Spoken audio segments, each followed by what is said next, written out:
culto, que o Senhor possa estar sendo o único a quem iremos dirigir os nossos pensamentos e as nossas ações nesta noite. E agora a gente possa deixar todo o resto de lado, possamos estar integralmente focados em louvar, em adorar o nosso Deus e aprender mais da sua palavra, que você possa estar orando ao Senhor, pedindo para que Ele abençoe esta noite, que Ele esteja abrindo os nossos corações e mentes para aprendermos mais a respeito dele. Senhor nosso Deus, somos gratos ao Senhor por mais uma oportunidade que temos de estarmos aqui reunidos neste lugar, que possamos, Pai, estar atentos à Tua palavra, com os nossos corações voltados para louvar e agradecer ao Senhor, e que Tu possas, Deus, se alegrar pelo culto que iremos oferecer ao Senhor. Esteja abençoando todos os momentos desse culto, para que seja um momento de fato abençoador para as nossas vidas, edificante para a Tua igreja, e de honras e glórias ao Teu nome. Perdoe os nossos pecados, abençoe os nossos irmãos que ainda estão por vir, aqueles que não poderão vir, e abençoe aqueles principalmente que estão enfermos, Jesus, com a Tua poderosa mão sobre eles, trazer Tua cura e Tua paz. Obrigado por tudo, em nome de Jesus. Amém. Amém.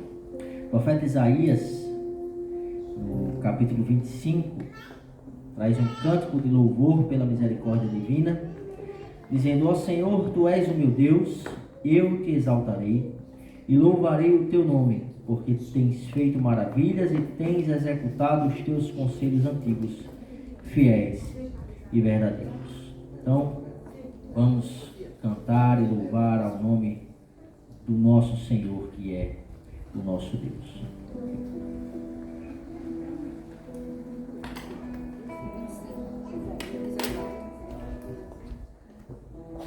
Se você puder ficar em pé para louvar o Senhor, se tiver condições, fique em pé e vamos cantar louvores com toda a nossa alma, com toda a nossa força, com todo o nosso entendimento.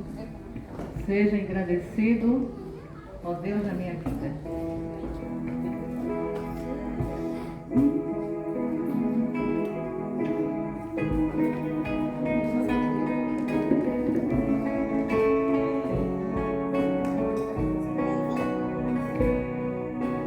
Seja engrandecido, ó Deus da minha vida, Tu és o Deus da minha salvação.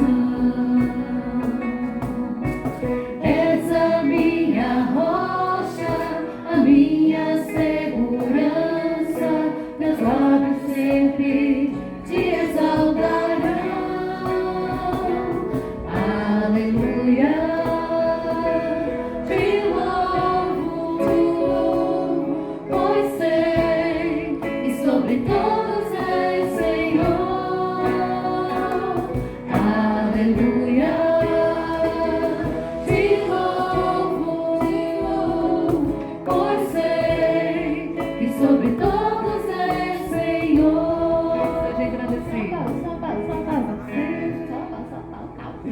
Nessa hora do aleluia, como nós temos poucos homens aqui, a gente pode fazer a nossa divisão estilizada. Vamos dividir metade e metade.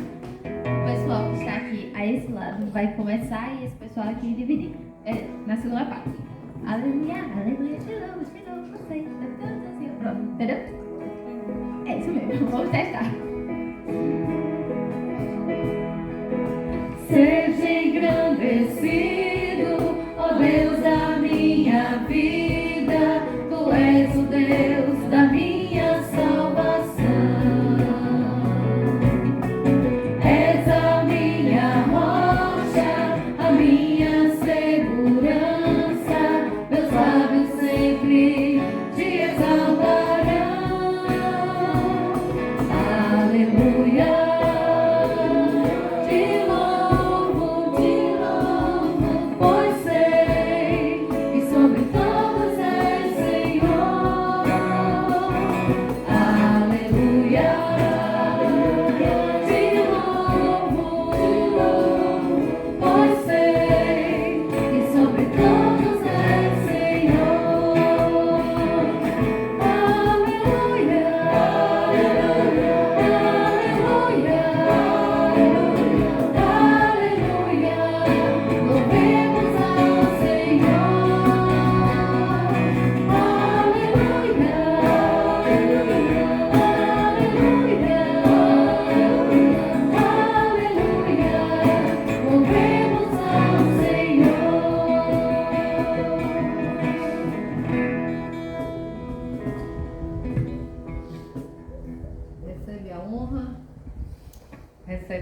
glória.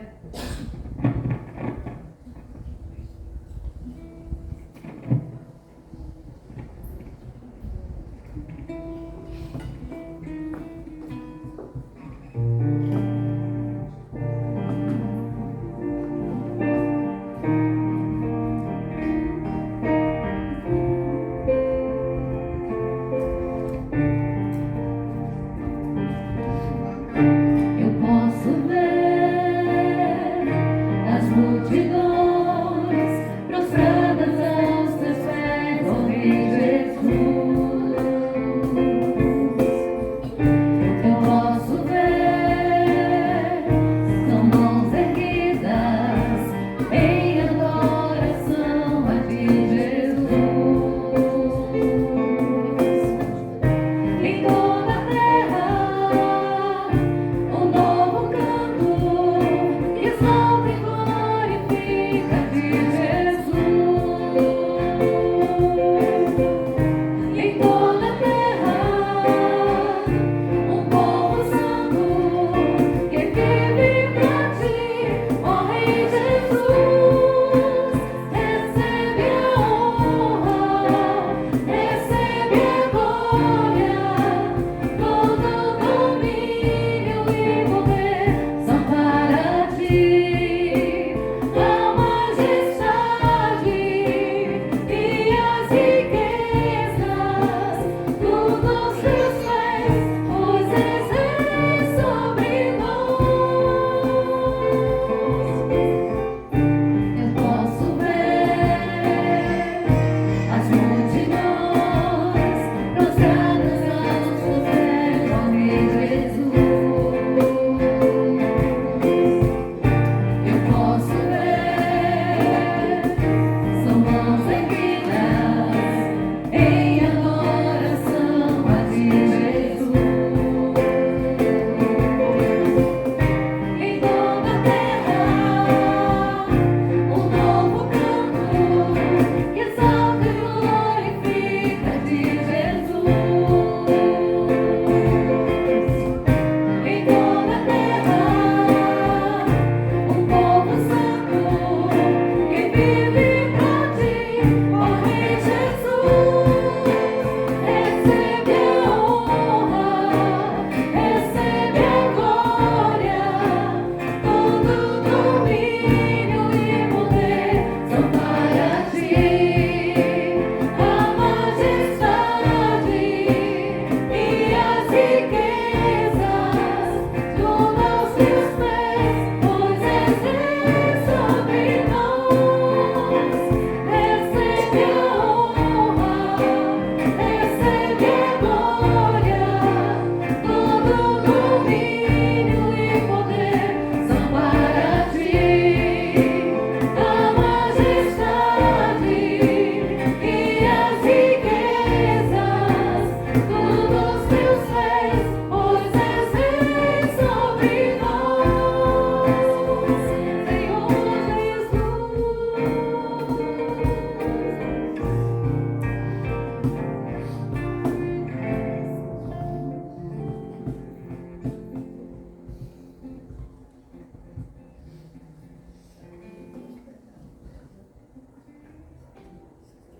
Usei.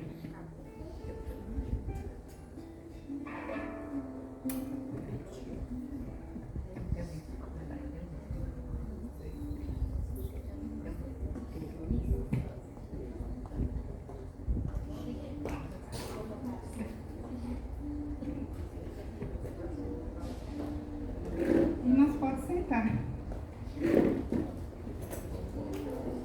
Graça e paz a todos.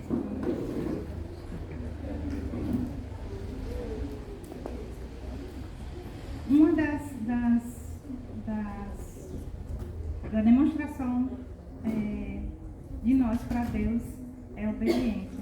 E esse louvor fala um pouco sobre obedecer, né? E que a gente pode estar em adoração a Deus, sendo obediente ao que Ele diz, mesmo quando às vezes a gente não quer ouvir algo que da parte de Deus ou de alguém da parte de Deus que muitas vezes nos agrada, porque nem sempre E a maioria das vezes, né, algo que seja bom para nós não nos agrada. Então, que a gente possa aprender a obedecer a cada dia, mesmo quando não nos agradamos com o que realmente Deus quer para nós.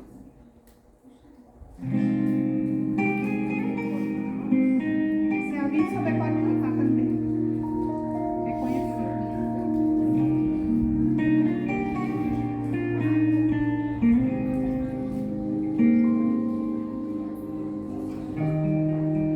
Se eu quiser adorar a Deus, tenho que entender seu filho.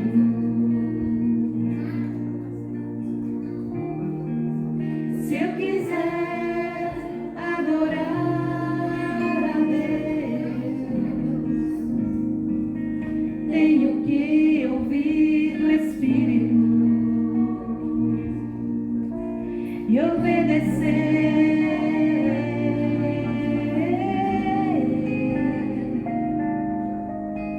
E obedecer.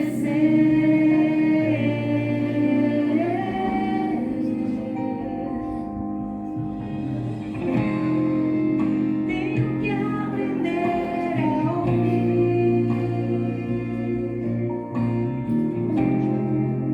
mesmo sendo que eu não quero.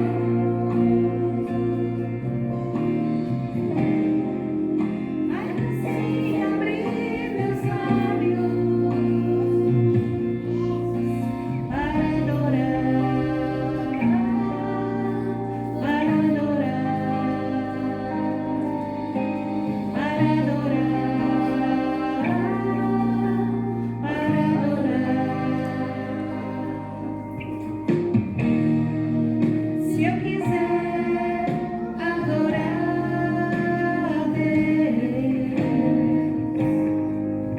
tenho que entender seu filho.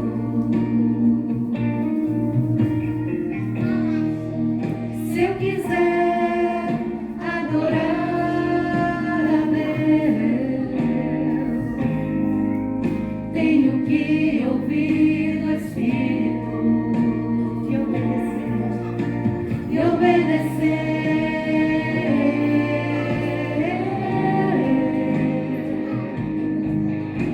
E obedecer.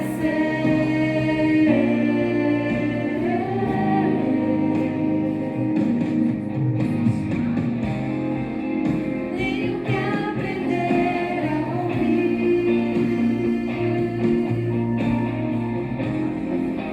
mesmo sendo que não quero.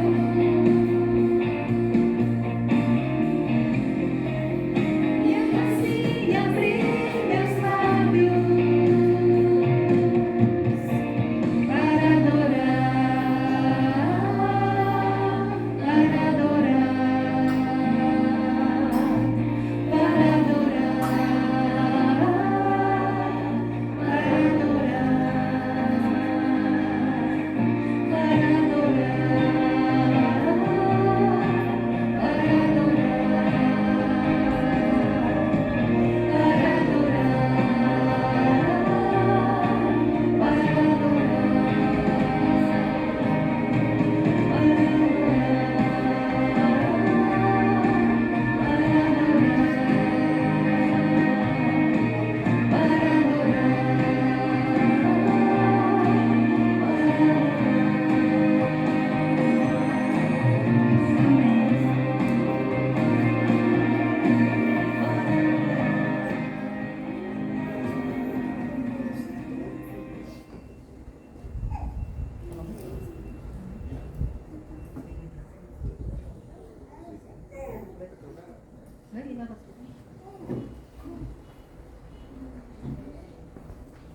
Vamos ficar em pé, igreja, para cantar essa música. A igreja já conhece.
Filho, o nosso Redentor. Rendemos-lhes o louvor, nossos pecados expiou. Por seu precioso sangue tivemos remissão.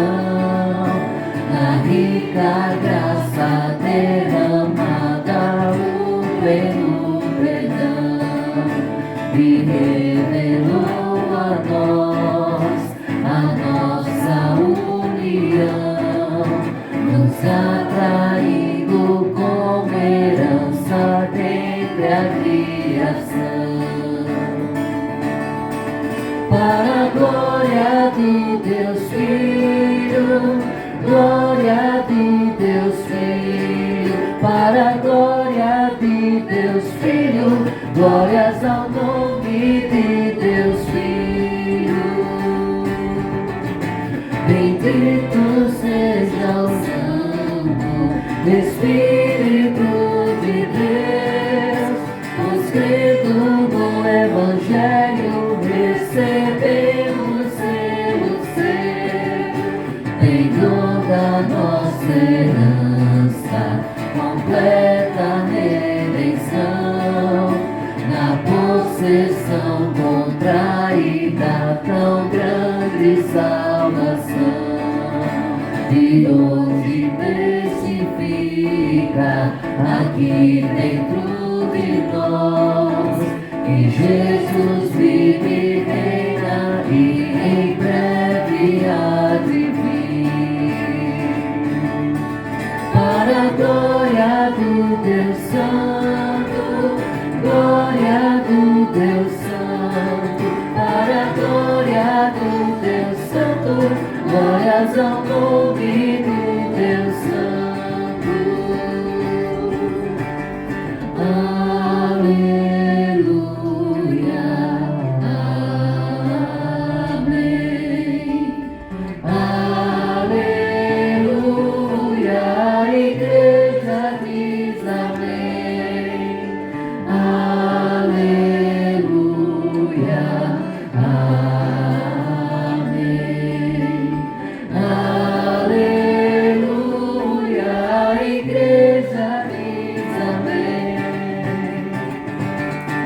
Para a glória do Deus Pai, glória do Deus Filho, para a glória do Deus Santo, glórias ao nome do Deus Filho, para a glória do Deus Pai, glória do Deus Filho, para a glória do Deus Santo, glórias ao nome do Deus Filho.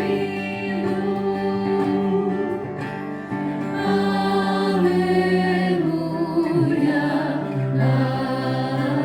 amém. Aleluia, a igreja diz amém. Aleluia, amém. Aleluia, a igreja diz amém.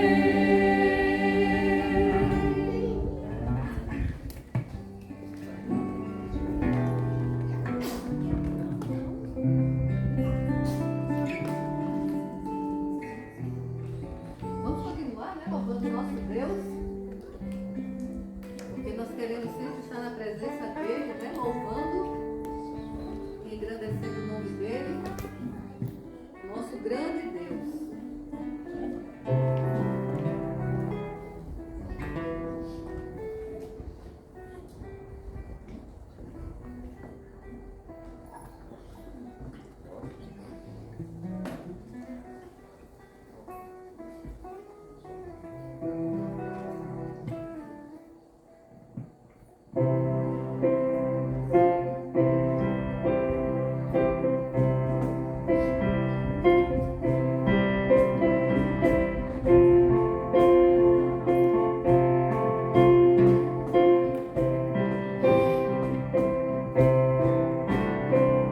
Em tua presença quero estar completo, quero me entregar na graça de cantar,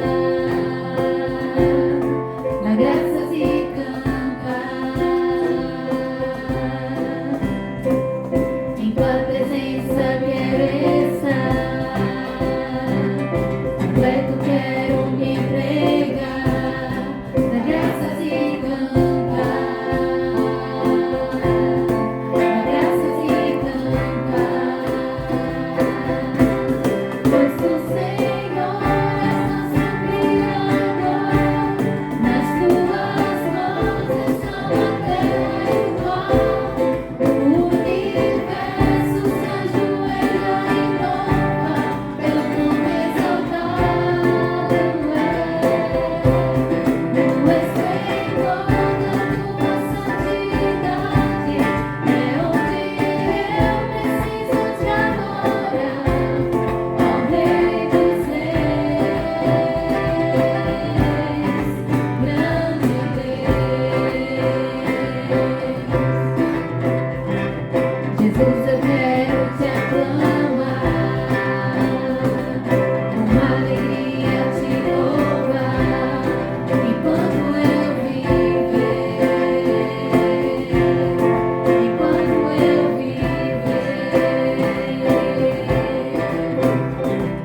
Jesus, eu quero te aclamar,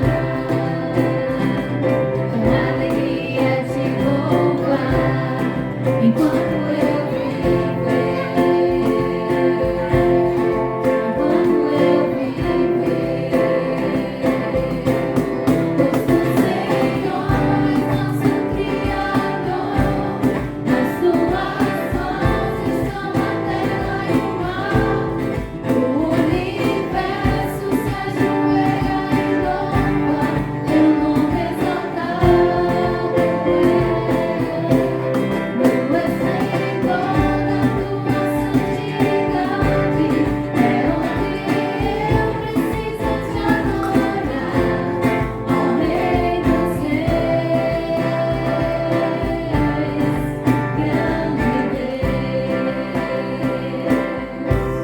Pois o Senhor é nosso Criador, nas tuas mãos estão a terra e o mar, o universo se ajoelha e louva, teu nome exaltado no esplendor da tua santidade, é onde eu preciso te adorar, ó Rei dos Reis, grande Deus.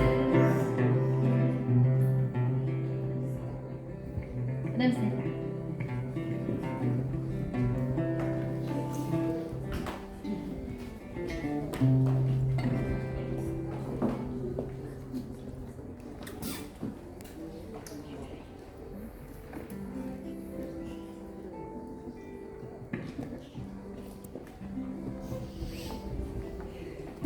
Muito bem, irmãos, vamos, quem puder chegar no livro de Marcos, vamos dar continuidade às nossas reflexões aqui nesses.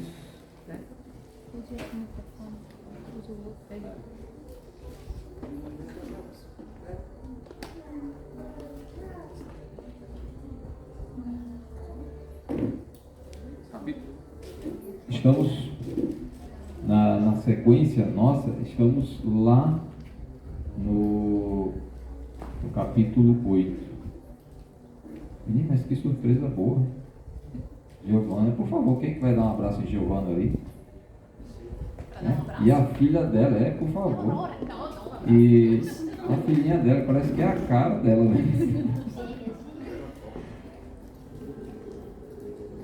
Foi tirado xerox em miniatura, né?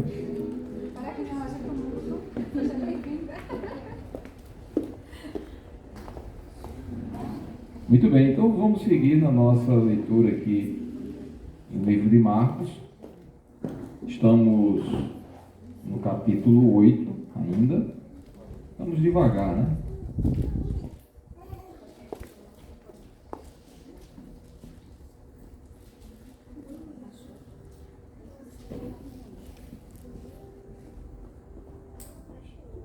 Um negócio aqui, não quer funcionar.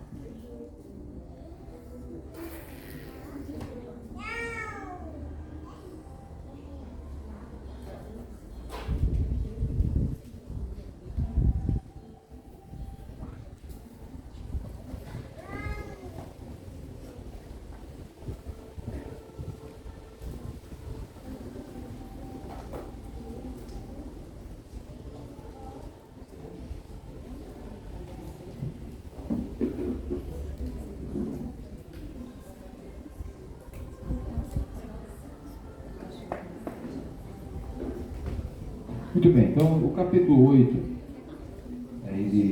de Marcos nos traz mais um momento do ministério de Jesus, só que ele está bem associado aos últimos acontecimentos que nós tivemos, certo?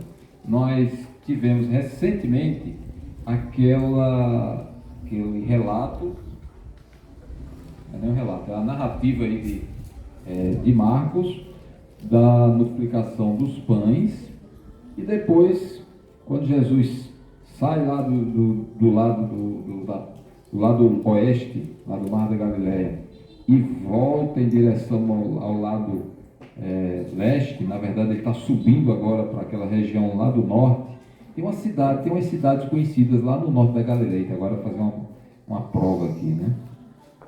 Quem é que lembra alguma cidade lá do norte da Galileia? Pode chutar? Pode chutar. Nazaré, Cafarnaum, Betsaida. Tá bom.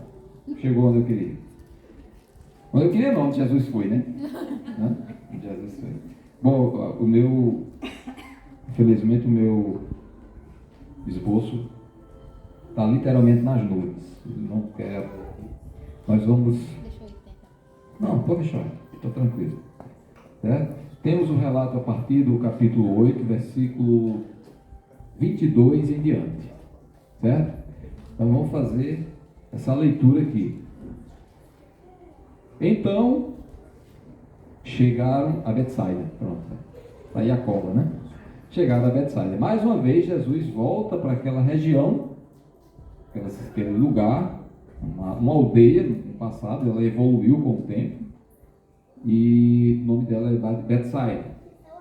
E lhe trouxeram um cego. Agora, lembre o seguinte, Jesus acabou de falar sobre os milagres que ele havia feito. Se a gente olhar um pouquinho antes, a gente lembra que Jesus falou sobre o fermento dos fariseus e de Herodes, lembra?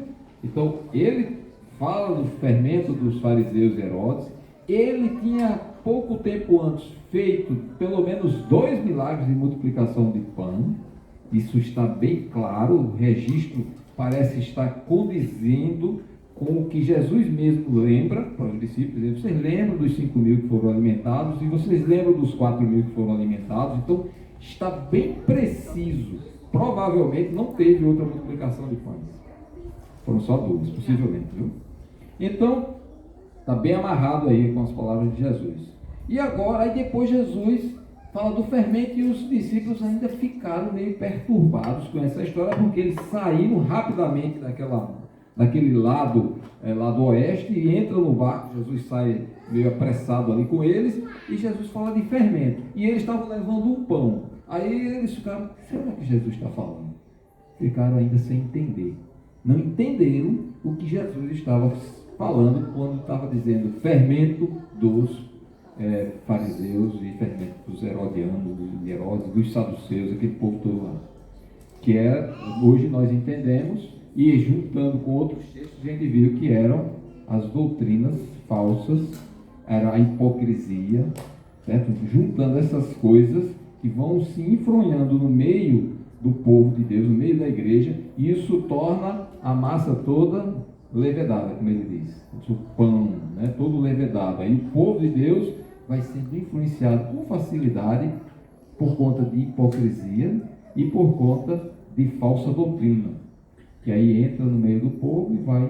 Aí Jesus diz, preste atenção nisso, porque isso é muito perigoso. E ela levando a massa toda, rapidamente influencia todo mundo. Eles não entenderam até aquele momento, pelo menos. E Jesus Vocês não compreendem isso. Vocês não estão entendendo. Vocês estão preocupados comigo porque eles estão com um pão e eu já multipliquei e alimentei 5.000 e ainda restaram 12 cestos. Vocês lembram quantos cestos vocês tiveram? Aí eles lembram. 12. Conhecimento. Quantos cestos sobraram depois da multiplicação dos 4? 7. Conhecimento. Eles tinham um conhecimento bem seguro, tá? Bem conheciam as coisas, mas na hora de praticar, o que é que eles deveriam praticar? Uma das coisas aí que está bem claro para a gente é que eles deviam praticar a confiança em Jesus. Não era por conta de um pão que a missão ia deixar de ser realizada. Jesus é poderoso para suprir todas as necessidades e ainda sobra, né? E a gente tem identificado aqui recentemente algumas bênçãos que Deus deu para alguns aqui que deram o que precisava e ainda sobrou. Que a gente reconheça isso diante do Senhor. Então eles ainda estavam num processo, é isso que eu quero que vocês entendam aqui, que eles estavam ainda num processo de crescimento, de discernimento, estavam amadurecendo o discernimento deles para não ficarem associando todas as coisas com o mundo material, porque a preocupação deles era com o pão. Eita, o pão, é porque a gente só tem pão e Jesus está reclamando aí e tal. Estavam preocupados com isso. Jesus estava pensando em outras coisas, né? Muito superiores. Então, esse ensino vai sendo paulatinamente ficando no conhecimento e depois a alma vai absorvendo e aprendendo essas coisas para entender melhor e viver melhor dentro da vontade de Deus, né? A dependência dele. Então aqui continua agora ele indo para chega em Betsaida, cidade já conhecida, eles já estiveram lá outras vezes, milagres foram realizados lá em números, e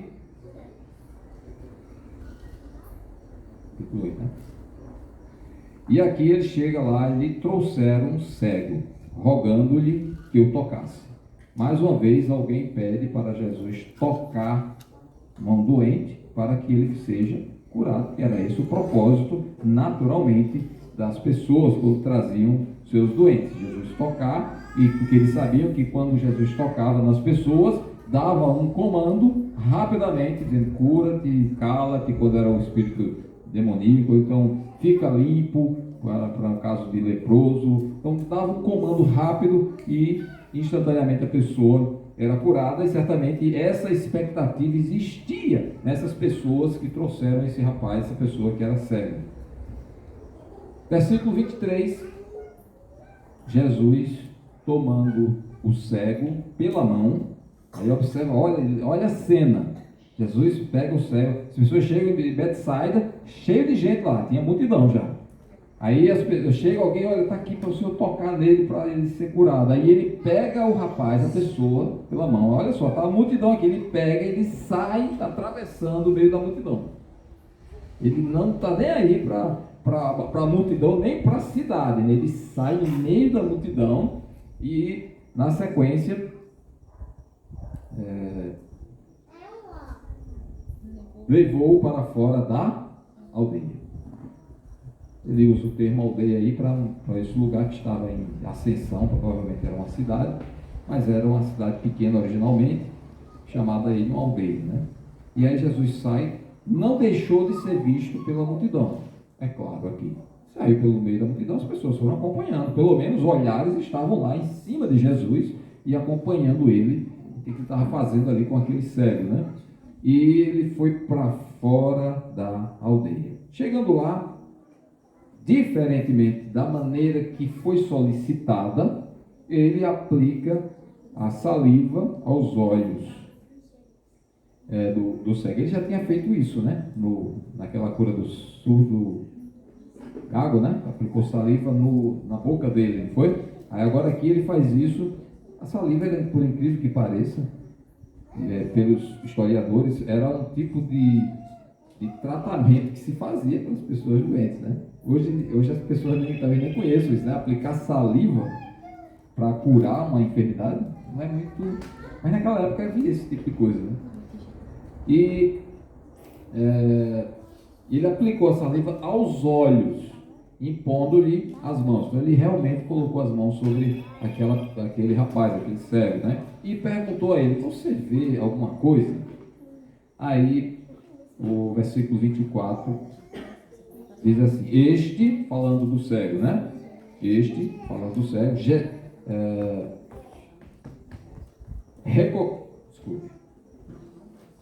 recobrando a vista, respondeu: vejo os homens, porque como árvores os vejo andando. Aí o versículo 25 diz, parece que ele não foi curado totalmente aí, mas a Bíblia diz claramente que ele foi recobrando a visão. A visão dele já estava sendo aperfeiçoada, vamos dizer, e ele conseguia enxergar os homens. E ele diz que ele faz uma comparação dos homens com árvores que estão andando, né? Então ele conseguia identificar, ele sabia o que era uma árvore, mesmo cego. Então ele já sabia o que era uma árvore. E ele conhecia os homens, porque ele mesmo era um homem, né? Então ele tinha uma noção de quem era um homem, mas as árvores, ele reconheceu que tinha como se fosse árvore. Então ele sabia o que era árvore. Um cego de nascença, talvez se ouvisse falar do que é uma árvore, mas você ver uma árvore andando assim, não é uma coisa muito simples, né, de você dizer assim para um cego de nascença identificar e dizer, isso aí é uma árvore. Então, se ele sabia o que era uma árvore, muito provavelmente, em algum momento da sua existência, ele adquiriu aquela enfermidade que limitava a visão dele, né? Ele conhecia o que era a árvore, ele identificava a árvore, tanto é que ele fez aqui essa identificação para Jesus. Olha, eu estou vendo os homens como se fossem árvores andando. Aí Jesus disse, então, novamente, ele pôs as mãos nos olhos e ele, passando a ver claramente, então, ao primeiro momento, ele recobrou a visão, que não estava enxergando nada, e nesse segundo momento, em que Jesus toca no olho dele, ele vê claramente. Ficou restabelecido, é o que o texto diz, garantindo aí a cura plena desse rapaz. E tudo distinguia de modo perfeito. Aí Jesus mandou embora para casa, recomendando-lhe, não entres na aldeia. Muito bem. Diante do nosso textinho,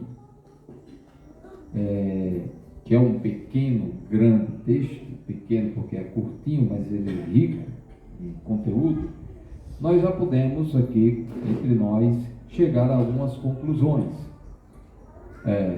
Tinha um homem cego tinha em Betsaida, né? E tinha pessoas que se preocupavam com ele, possivelmente parentes ou amigos próximos que gostavam dele, e certamente ao ver Jesus chegando na cidade, ou ouvir que Jesus estava chegando na cidade, foi até Jesus. Certamente tinha uma multidão, porque Betsaida era conhecida de Jesus. Jesus fez vários milagres lá, e em determinado momento, é bom frisar, em determinado momento, Jesus faz uma imprecação. Agora peguei uma palavra aqui para o pessoal da escola bíblica, né, que está estudando, precisa entender o significado dessa palavra, né? Ele fez uma imprecação, né, em determinado momento. O que é isso? Ele disse, ai de ti, Corazim, e ai de ti, Betsaida. Por quê? Aí ele vai dizer, porque se em Tiro, em Sidom, tivessem sido feitos tantos milagres como foram feitos aí na sua cidade, eles teriam se convertido, teriam se vestido de pano de saco, teriam se humilhado diante de mim, diante de Deus, se convertido, né? E vocês têm ouvido, visto os milagres e vocês não se converteram. Então, em um determinado momento, isso está registrado no livro de Mateus, todas as referências decoradas, infelizmente, não tem, estava no meu esboço, mas ele resolveu não abrir. Então, está lá no livro de Mateus, acho que capítulo 11, se não me engano, capítulo 11, acho que lá para o versículo 21, diante, certo? Então, ele traz isso aí. Então, Jesus conhecia, e nós sabemos pelo registro desse momento, em que Betsaida foi muito abençoada pela presença de Jesus e pelos milagres que ele fez lá. 11:21, não é isso? Então, Betsaida foi abençoada pela presença e sinais que Jesus realizou ali naquela cidade, naquela aldeia. E agora ele está lá novamente, então as multidões sabiam. Muitos foram lá e provavelmente a multidão queria só o bem-estar. Também na região de Betsaida foi realizado aquele milagre da multiplicação dos pães e peixes e que alimentou 5 mil homens, pelo menos, né? 5 mil homens. Então, ali estava assim, rico em sinais. No entanto, assim, benefícios foram muitos. Benefícios materiais, o pão que alimentou, a cura que veio para aquelas pessoas, né? E... Olha que tá ruim. E essas pessoas queriam bem-estar. Então, os parentes do cego, os amigos do cego, também queriam ver a cura daquele rapaz, que ele sofria e tal. Em algum momento ele ficou cego, porque ele conseguia identificar a árvore, então em algum momento ele ficou cego. Não foi de nascença, provavelmente. Então aqui o problema não é esse aqui, o problema. Certo? E vieram atrás de um benefício. Deixar aquele rapaz vendo as coisas. Ele não estava interessado no Messias. Ele estava interessado em ser curados, alimentados, livrados de qualquer mal. E Jesus estava ali e fazia isso muito bem. Né? E agora, chega lá. Agora Jesus apresenta uma coisa curiosa. Diferentemente do que havia acontecido antes, sempre que a pessoa chegava, ou Jesus tocava e dava a ordem e a pessoa era curada, ou de longe mesmo Jesus dava uma ordem e a pessoa era curada, ou alguém chegava e tocava na roupa de Jesus e a pessoa era curada. Certo? Então tinha isso. Agora nesse caso Jesus não obedeceu aquilo que as pessoas queriam. Toca nele aí e ele vai ser curado. Né? Tinha Jesus como um amuleto. E assim, pronto, chegou o curandeiro aqui, vai resolver todos os nossos problemas. Menos, só que eles não tinham uma visão que era de necessidade de salvação. Eles precisavam saber que Jesus era o Salvador. Eles não tinham essa necessidade. Pelo menos não apresentavam, né? Eles não reconheciam essa necessidade. E assim muitas pessoas estão procurando Jesus apenas no momento de desespero, no momento da dificuldade, no momento da necessidade, e quer que ele resolva aquele problema. Ele diz, cura aí esse homem, toca nele e ele vai ser curado. Foi assim que chegaram. E assim muitos estão dando ordens em Jesus. Mesmo assim Jesus é paciente, como foi com os discípulos. Os discípulos não entenderam ainda o significado dos milagres. E Jesus foi paciente, estava com eles lá, com paciência, aguardando, cuidando, protegendo e disciplinando, corrigindo. E essas pessoas também de Betsaida estavam perdidas. Né? Eles vieram só com interesse material, só com isso, interesse das necessidades serem supridas. E Jesus faz uma coisa interessante, ele tira a pessoa do lugar. Tira a pessoa. Sai da aldeia, sai do meio da multidão, vai para fora da aldeia. Aí a gente pode lembrar daquele relato, daquela história de Nazaré. Lembra de Nazaré? No livro de Marcos a gente leu aqui um textinho que falava que Jesus foi na terra dele, começou a pregar o evangelho e as pessoas, quem é esse? Ah, esse não é o carpinteiro? As irmãs dele não moram com a gente aí? Os irmãos dele? De onde vem essas coisas aí? Esse negócio está meio estranho, esse rapaz aí não tá batendo bem na cabeça não. E Jesus então não realizou muitos milagres, lembra? A não ser algumas curas que ele fez lá em Nazaré, na terra dele, porque ele não foi aceito na terra dele, foi rejeitado entre os seus conterrâneos ali de Nazaré. Então, por conta da incredulidade dos nazarenos, eles deixaram de ver, de ter a presença de Jesus mais tempo, diferentemente dos samaritanos. Lembra dos samaritanos?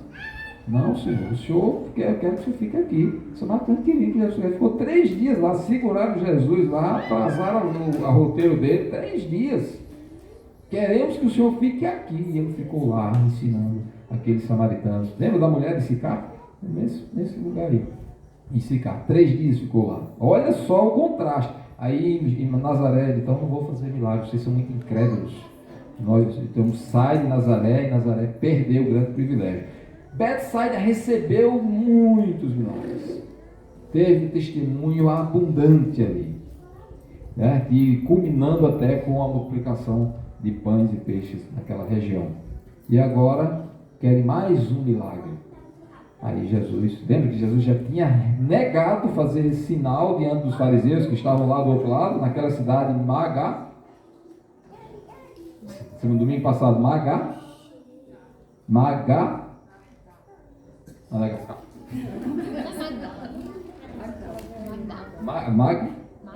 não Magdala.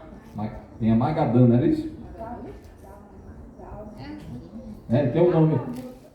Marcos diz o nome, Mateus diz o nome mais tranquilo ali, né? Aí, então lá Jesus se negou a apresentar novos sinais pedidos, exigidos pelos fariseus. E agora os Betsaida também queriam um grande sinal ali para curar aquele cego. Aí Jesus, dentro da cidade, não faço mais.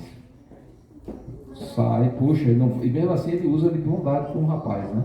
Para usar de misericórdia com o cego e leva ele lá para fora. Então ele se nega a fazer mais sinais lá dentro de uma cidade impenitente, de uma cidade incrédula, de moradores ambiciosos que só queriam ver sinais, milagres que favorecessem eles, que curassem suas doenças, que alimentassem, que saciassem sua fome, mas não queriam Jesus.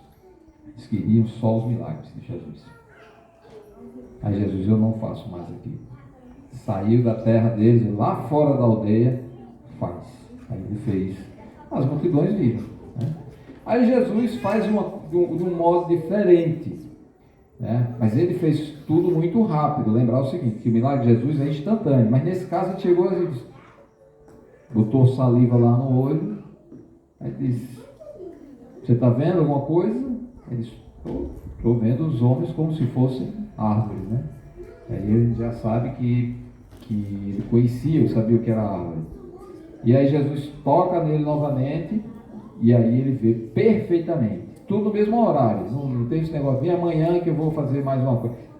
Alguns até querem colocar esse acontecimento como uma demonstração de que pode fazer milagre a prestação, assim. Não, milagre é milagre, acabou, Jesus chega e resolve ali e acabou. Mas ele tem, em tudo que ele faz e em tudo que ele diz, tem um propósito, tem um significado e está registrado para o nosso aprendizado e foi registrado para o aprendizado daquelas pessoas do primeiro século também, até hoje. Então, usando a técnica que as pessoas usavam, que era a saliva, e começou lá, teve um pequeno avanço e depois aqui teve a cura perfeita, né? Principal, 2 mensagens estão aí associadas a isso. 2 mensagens estão associadas a isso. Primeiro, Deus é soberano. Ele faz o que quiser, do jeito que ele quiser. Soberania de Deus está aí em pauta, sem nenhuma dúvida. Ele faz do jeito que ele quiser. Se a pessoa, não, Senhor, vá lá e toque na minha. Não, eu faço do jeito. É aqui, venha para cá, que eu faço desse outro jeito aqui. Não é do jeito que o povo quer, pode ser, é do jeito que ele quiser, do jeito que Deus quiser, do jeito que Cristo quiser. E isso está aí bem claro. Não é o método que o homem estabelece, não é ter Deus, o Cristo, como sendo aquele rapaz que está dentro da lâmpada maravilhosa lá, e ele abre e diz, aí, Senhor, resolve esse problema aí. Né? Não, ele faz do jeito que ele quiser. Então fica bem clara aí a soberania dele, dizer assim, o método sou eu que estabeleço. Posso fazer uma cura de um jeito, posso fazer de outro jeito, e assim ele fez de inúmeras maneiras ao longo desse ministério. Teve gente que tocou na roupa dele, foi curado. Teve gente que ele tocava, era curado. Ele falava, ele era curado. Então tem várias maneiras que ele utilizou para realmente aliviar as pessoas das suas dores. E aqui não foi diferente, ele mudou também. O negócio é que não foi logo no primeiro estado, né? Foi em 2 estágios. Mas isso também mostra o seguinte: em outros momentos, ele fala dos fariseus, por exemplo, dos escribas como pessoas cegas. E eram cegos guiando cegos, outros cegos. E aí ele diz, isso vai redundar em destruição. Pessoas que não têm o discernimento espiritual amadurecido, se acham mestres, como era o caso dos fariseus, porque eles criaram, lembra que a gente estudou aqui, eles criaram novas regras que estavam acrescendo, somava às leis que estavam estabelecidas no Antigo Testamento. Eles criaram seus próprios comandos, suas próprias regras, e exigia que as pessoas obedecessem aquilo. E Jesus chamava eles de hipócritas, né? Vocês dizem isso, mas vocês mesmos nem mexem o dedo para fazer desse jeito aí. Então eles apenas mostravam uma fachada de espiritualidade, mas no fundo eles não tinham aquele discernimento. Eles são cegos que estão guiando outros que também estão perdidos, estão desorientados, e isso vai cair em uma grande destruição. Não tem como ver um bom resultado nisso. As pessoas precisam aprender a enxergar espiritualmente as mensagens de Deus para que vivam da maneira correta, que obedeçam da forma correta, e assim vão ter as condições de ensinar e de guiar outras pessoas adequadamente. Porque senão vai se enquadrar exatamente nas frases de Jesus, dizendo, cegos guiando outros cegos. Aí muita gente cria o seu próprio Deus e imagina que agir ou viver de determinada maneira, não, isso aqui tá bom, eu acho que é isso, Deus vai me aceitar assim, Deus aceita isso, Deus permite isso, mas não tem o discernimento para realmente afirmar aquilo. É baseado na imaginação da pessoa. O seu coração criou aquilo ali, não é porque Deus falou realmente aquilo, entende? É cego guiando cego, e se ensina as outras pessoas isso. Isso é muito perigoso. E as pessoas às vezes são guiadas por pessoas que estão no YouTube, sei lá o que, e são influenciadas por pessoas que não têm discernimento, que não têm o amadurecimento espiritual adequado para isso. Do mesmo jeito como tem gente ensinando aí sobre várias coisas e que dá tudo errado, né? Gente falando sobre investimentos, ficar rico do dia para a noite, você encontra na internet. Tem gente ensinando sobre criar filho, adoidada. A pessoa às vezes não tem nem filho, sabe nem o que é isso, nunca teve vivência com filho, fica ensinando os outros a criar filho, nem sabe o que é isso, tem nem noção do que é isso, né? Onde você encontra melhor resposta, melhor informação sobre qualquer coisa, vem na Bíblia, na palavra de Deus, você vai encontrar. E tem gente falando muita bobagem, ensinando as pessoas a fazer coisas sem conhecer, sem ter vivência nisso aí, né? Sem conhecer essas coisas. Então, Jesus está mostrando agora para os fariseus, para os discípulos, que até então os discípulos também estavam com o discernimento deles. Olha os versículos anteriores ao nosso texto aí. Olha só o que Jesus fala para eles. Antes do versículo 22, aí do nosso texto, né? Antes do versículo 22, Jesus diz no versículo 21, não compreendeis ainda? Não compreendeis ainda? Ele repreende os discípulos. Ele chega no versículo 17, diz assim, ainda não considerastes, nem compreendestes, tendes o coração endurecido, tendo olhos não vedes, e tendo ouvidos não ouvis, não vos lembrais? Então, lembre, qual é a mensagem que Jesus está dando? Lembre do que eu fiz, e lembre do que eu disse. Lembre do que eu fiz, e lembre do que eu disse. É nele que está a resposta, é lá com Cristo que está a resposta. Eles ainda não tinham compreendido. Eles precisavam entender. E eles não estavam entendendo. Mas Jesus foi paciente com eles. Bom, não vos lembrais? Foi a pergunta que Jesus fez, né? Você acha que os discípulos estavam em maior vantagem do que os fariseus e os escribas? Os discípulos estavam em maior vantagem do que os fariseus e os escribas? Eram melhores no discernimento espiritual? Olha, imagine o que Jesus falou agora. Vocês não se lembram, não? Vocês veem e não estão entendendo. Vocês ouviram e não estão entendendo. Vocês não estão compreendendo. Vocês nem consideraram. Vocês não pararam para pensar e raciocinar nisso. Vocês não compreendem ainda. Ou seja, os discípulos não haviam crescido o suficiente para entender o que Jesus estava fazendo e dizendo. Os fariseus e escribas também, Jesus disse que eram cegos, guiando outros cegos.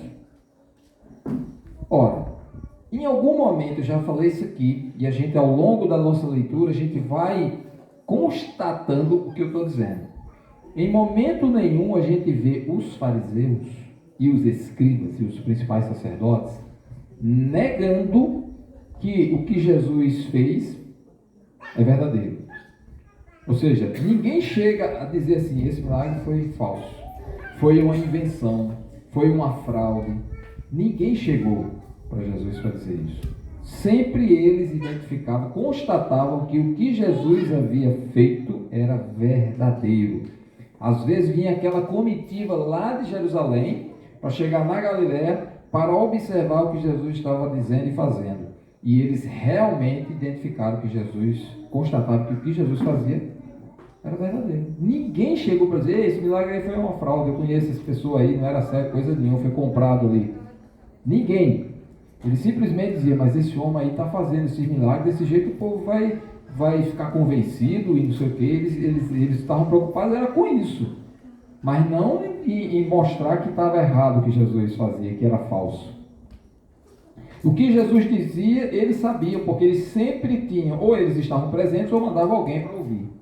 Então, os fariseus, os escribas, os herodianos, saduceus, acompanhavam, sabiam o que Jesus falava, tinham conhecimento, viam o que Jesus fazia, eram testemunhas. Nunca foi refutado qualquer milagre de Jesus por esses homens que acompanharam e tentaram achar, porque eles estavam procurando qualquer coisa para acusar Jesus e não acharam. E os discípulos, Jesus reclama com eles também. Olha só o que eu quero mostrar para vocês. Jesus reclama com eles também. Vocês não entenderam ainda? Essa mesma pergunta eu poderia fazer para os fariseus, para os saduceus, para os herodianos, certo? Os escribas. Não, vocês não entenderam. Vocês não estão entendendo nada. Vocês estão ouvindo, vocês estão vendo, não estão entendendo. O discernimento espiritual estava praticamente no mesmo nível. Qual era a diferença? Então, a grande diferença é que os discípulos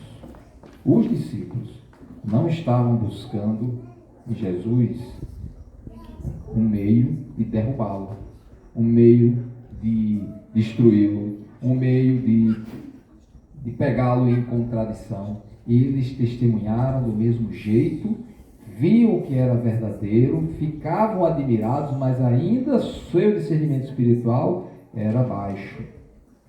Primeira fase da cura do cego. Você está vendo alguma coisa? Comecei a ver, mas ainda estou vendo só embaçado. Aí eles começam a enxergar as coisas. Agora, os discípulos estavam com Jesus desde o início, acompanhando Jesus. Estavam com ele lá em Nazaré. Estava com ele lá na Galiléia. Por pouco tempo que passou ali na Judéia, estava com ele. Foram para todos os lugares com Jesus. Com dificuldade e sem dificuldade. Largaram família, foram com Jesus. Não estavam entendendo muita coisa não, mas estavam com ele. Confiavam nele. Não, esse é o mestre, vou seguir. Mesmo assim, eles ainda estavam meio atordoados. Eita, o mar está revolto aí, não sei o quê. O senhor não vai se preocupar com a gente, não? Eita, e agora? Não tem pão. Estavam em todas as situações difíceis, eles estavam com Jesus. Momento difícil. Aí chegaram lá para prender Jesus e os guardas, não sei o quê. Estavam lá com Jesus.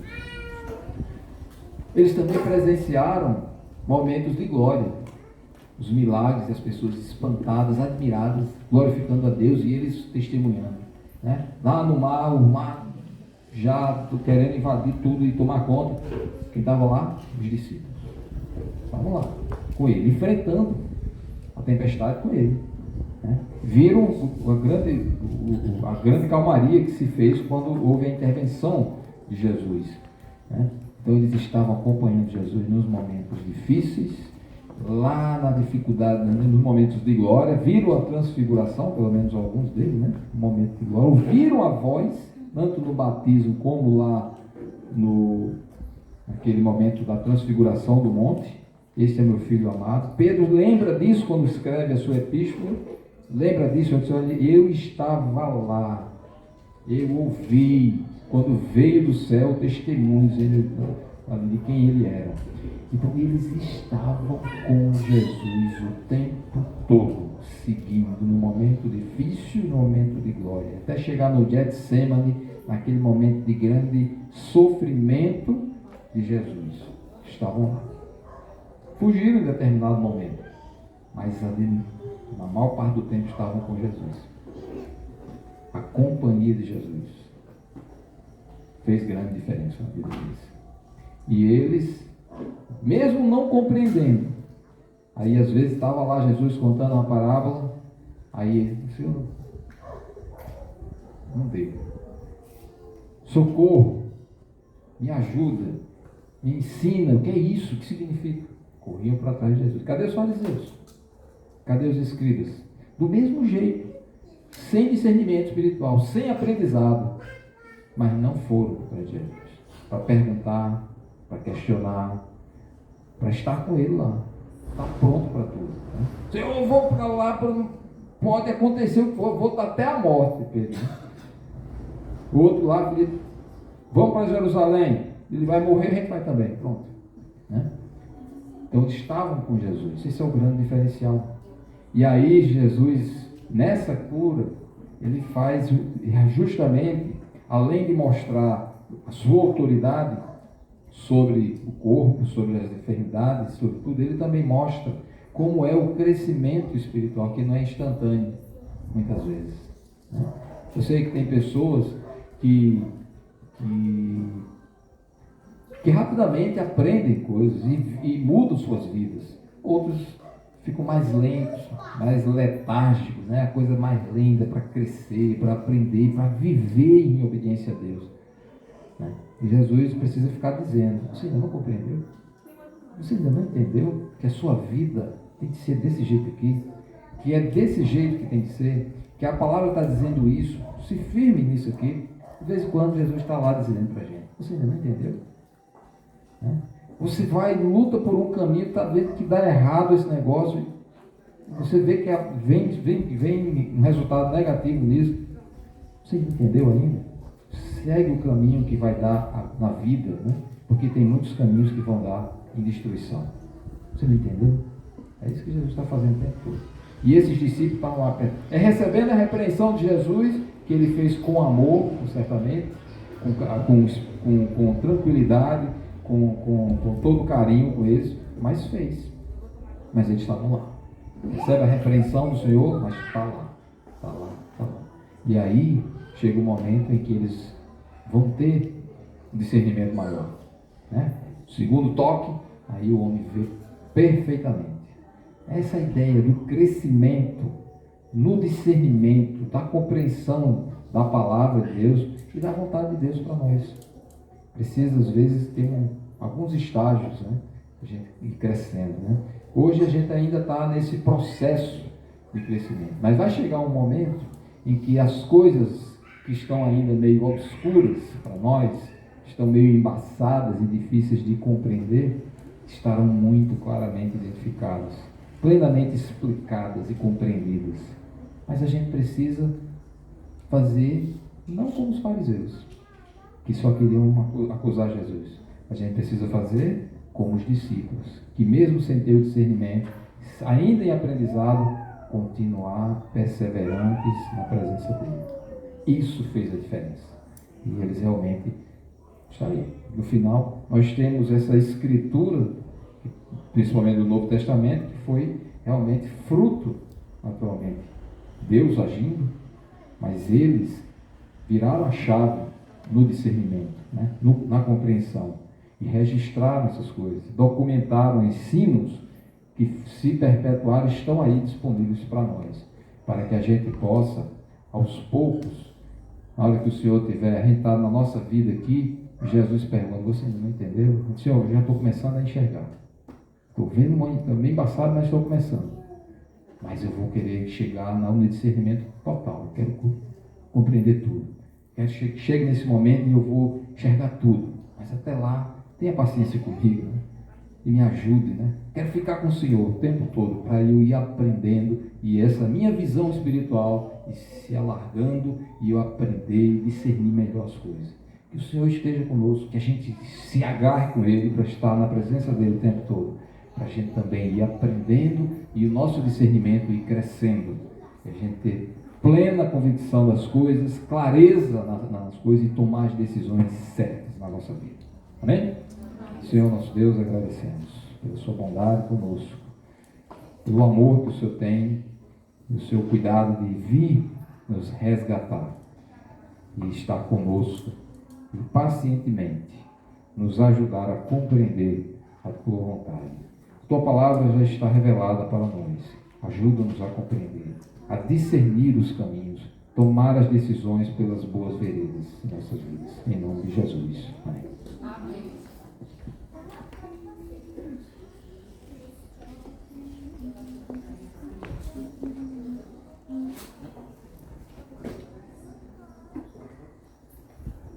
Um informe rápido: próximo sábado já é o último sábado do mês.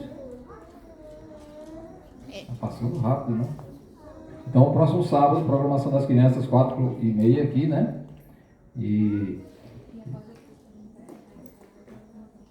hoje?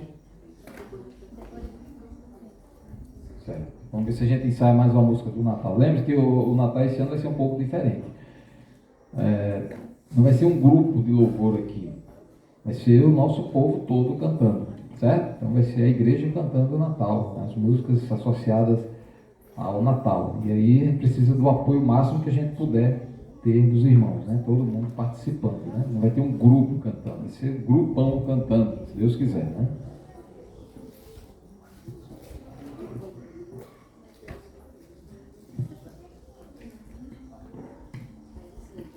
Nós vamos, depois do culto, 5 minutos de intervalo, né? Aí a gente tem a nossa sessão que nós paramos ontem e para terminar hoje, que é bem rápido, né? Vamos ficar em pé para cantar esse último louvor.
esse tempinho, essa água, depois a gente vai voltar.